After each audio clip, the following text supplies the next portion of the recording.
E desde introduzir o membro novo de nosso tráfico, de que AUE, o mestre Bísico, ainda está aqui diariamente está confrontado com o Reto, né?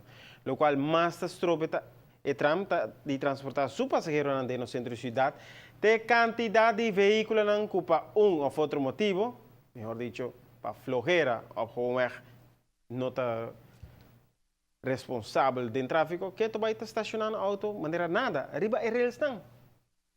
Sítios especificados. Na diferentes sítios, Hafenstraat, uno hopi conheci, dus Hafenstraat eta passa frequentemente, pero na diferentes sítios, hopi bea de Bogna, essa passa. Pero antes, para período de tempo, nós ponemos dois polícias para vigilar, pero a lo largo a polícia na mesa vai back no departamento para fazer um trabalho, so já começa com os toques a cidade de polícia, nós mencionamos.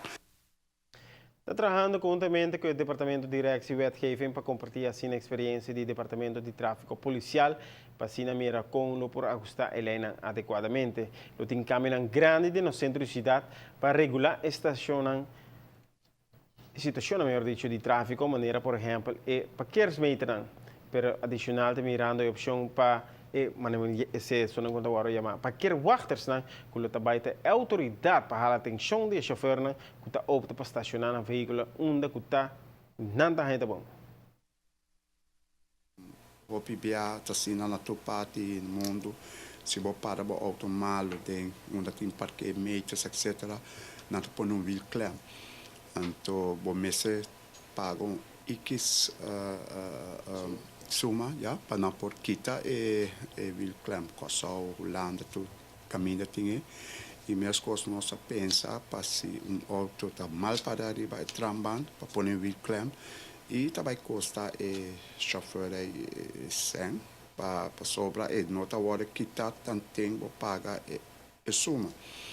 E se quer bastante é não cinco chauffeur chega, não tem direito para ir com carro lá, ir na lugar até pagar suma de vil clam e buta etc. Então me que se nós vimos que sistema aí por aliviar que hora é Tram por seguir seu caminho mais tranquilo. O PBA por pôr vil clam no veículo e chauffeur está sali bulando. Para verificar seu veículo, o PBA não está para o ar, não quer quitar, pero uma vez que põe o veículo, a polícia para o veículo, e o chauffeur aparece.